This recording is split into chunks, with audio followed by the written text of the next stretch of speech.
আমি এক ভদ্রলোককে চিনতাম, তিনি সম্বরণ আরো বেশি করেছেন, কোনে বসে আছে, শুনছেন কি? উনি একটু গেছেন, ওনার বিরাট আশীর্বাদ করল। আমরা জানতাম তিনি স্কেপ আউট করে ওভার বাউন্ডারি মারতেন, তার জন্যই তিনি পরিচিত ছিলেন। কিন্তু আমরা দেখলাম তিনি বাউন্ডারির বাইরে থেকে বল থ্রো করছেন পপিং ক্রিজের দিকে। স্পেন থেকে ঘোষণা হচ্ছে পশ্চিমবঙ্গের শিল্পের, খুঁজেও দেখা পাবেন না, কোনো মাইক্রোস্কোপ দিয়ে খুঁজে পাওয়া যাবে। ফ্লাইট অফ ক্যাপিটাল ক্রমশ বেড়ে চলেছে। 6,300 দেশি কোম্পানি পশ্চিমবঙ্গে গত 15 বছরে তাদের হেডকোয়ার্টারকে শিফট করেছে ভিন্ন রাজ্যে। 79,000 ছোট বড় কোম্পানি বন্ধ হয়ে গেছে পশ্চিমবঙ্গে। 1605টি কোম্পানি লিকুইডেশনে চলে গেছে।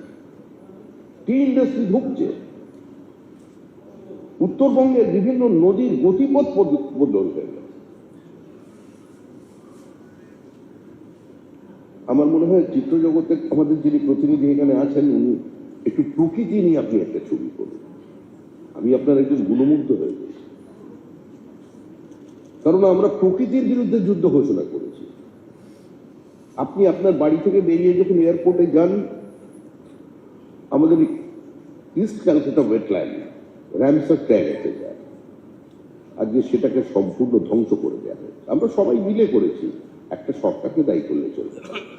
সুন্দরবন ম্যানগ্রোভ ফ্রেশ, আজকে টাইগার কুন্ডু আমাকে ফোন করেছিলেন সকালবেলা যে ওনার প্রজেক্ট আছে 15 বছর ধরে কাজে, কেউ কথা শুনেনি। এখন দেখুন, আপনার বাগের দিকে ঢুকতে গেলে আমাদের উপর ঝাঁপিয়ে পড়বে, একটু অপেক্ষা করুন, ব্যবস্থা হচ্ছে। কে কি ছবি করবে, কার ছবি রিলিজ হবে লন্ডনে প্রথম, সেটা অন্য কেউ ঠিক করে দেবে। শিল্পের মর্যাদা শিল্পীরা দেবে। ক্লাব দখল হয়ে গেছে। জীবনে কোনোদিন ফুটবলে কেউ কোনোদিন পা দেয়নি, তারা বিভিন্ন ক্লাব কন্ট্রোল করছে। এই অবস্থা সার্বিক পরিবর্তন নিয়ে আসতে হবে। আমাকে এখানে আমন্ত্রণ জানিয়েছেন। This is not my cup of tea. আমার একমাত্র পরিচয়, আমি একজন রাজনৈতিক কর্মী, আর আমাদের দলের পক্ষ থেকে আমাদের একটা কমিটমেন্ট ছিল। আমি সরকারের কেউ নই, কমিটমেন্ট ছিল, সেটা আমার দলের পক্ষ থেকে পূর্ণ আমরা করব।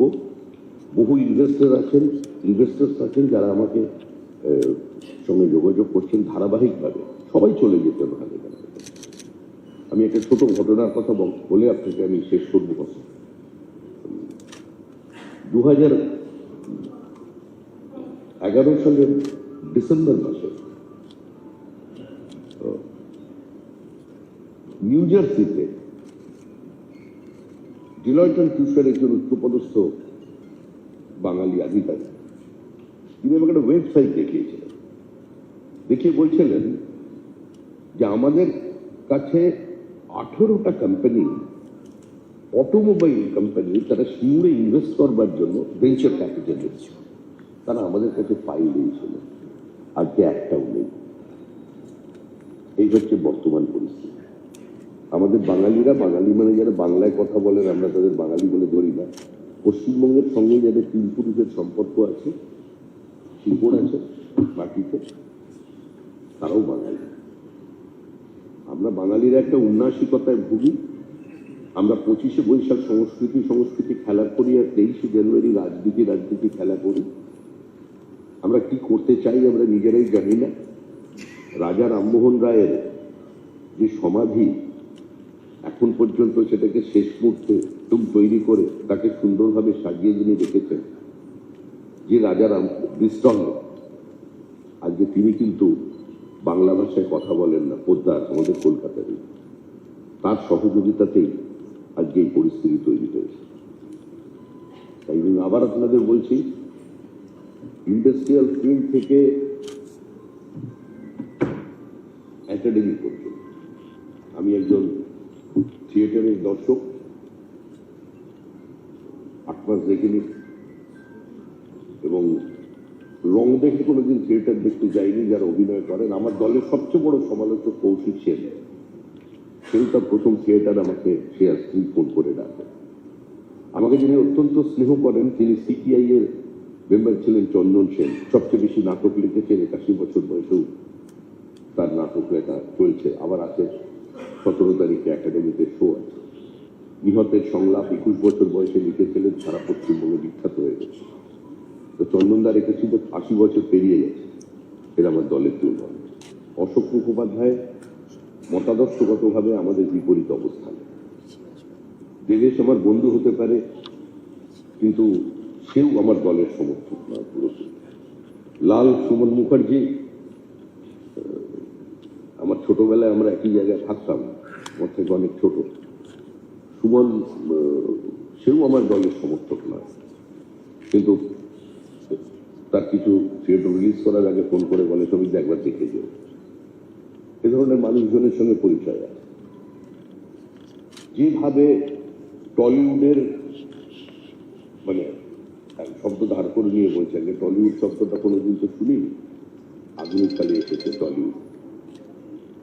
বলিউডটা আমার দেখার কাজ নয়, কিন্তু টলিউডটা আমি যখন সভাপতির চেয়ারে থাকবো নিঃসন্দেহে ওখানে কিন্তু যে পরিস্থিতি এখন তৈরি করা হয়েছে সেটা থাকবে না। আপনি তপন সিংহের ছবি করবার জন্য পারমিশন নিতে হবে, লন্ডনে পুরো স্টেট নিয়ে গিয়ে বসে থেকে তাদের বসিয়ে রাখবেন 7 দিন ধরে। 20 লক্ষ টাকা 25 লক্ষ টাকা সর্বস্ব বিক্রি করে একটা ছবি করতে এসেছে, তার উপর আগ্রাসন চাপিয়ে দেবেন। এটা তো সম্পূর্ণভাবে এটা টোটালিটারিয়ানিজম চলেছিল, ওটাকেও শেষ হবে। আর আপনারাও যারা বিজনেস করতে যাবেন তারাও সেখানেও যাতে কোনো বাধাপ্রাপ্ত না হন। যাকে ফোন করে সরাসরি পুলিশকে ডায়েরি করবে, যে টাকা চাইবে।